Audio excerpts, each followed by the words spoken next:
assuming that the audit provides me that, and if I were to build a customer blueprint, the way I then need to re-engineer certain functions in the organization would be very different, right? So, for example, if all customers are not equal, all customer service is not equal, all sales is not equal, all marketing is not equal, right?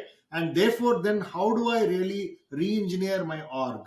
Okay, if I were the CEO of the company, and that is a big transformation waiting in its wings to be done, right? And it's so hard. And of course, I am not an organizational transformation guy, although I have to say, exactly to your point, as I've learned about these challenges and have started to kind of lay out in broad strokes what it is a company needs to do, you need to organize around the customers instead of the products.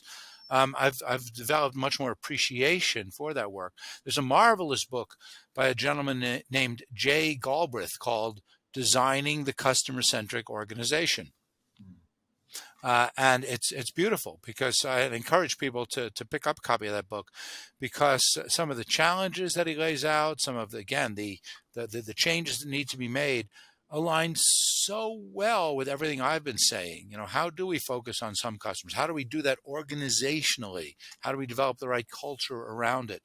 And so there are ways to do that. I'm just starting to learn that now. In fact, I'm already starting to think about book number 4, the 5 C's, creating a customer-centric corporate culture.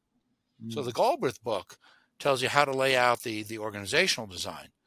But even that isn't going to get you success unless you have the right culture in place. And there's all of this great work, again, by colleagues that I'm not one of them. I'm not a culture guy. But a lot of people have written great books on creating effective corporate culture. But so often it's, how do we build the right culture around the product, around the stuff that we sell and the stuff that we deliver. I'm not saying that the work is irrelevant for a customer-based organization. A lot of it does transfer over, but there's a lot that is different, and a lot we need to add into the mix to develop a customer-centric corporate culture. So we're in early stages of that, and it's been just like my foray into finance through my new company, Theta. It's just great to be learning. It's just great to be getting some perspective on areas of research and practice that not only have I known nothing about, but 5 or 10 years ago I would have said, why would I want to learn about it? And that's the great thing about being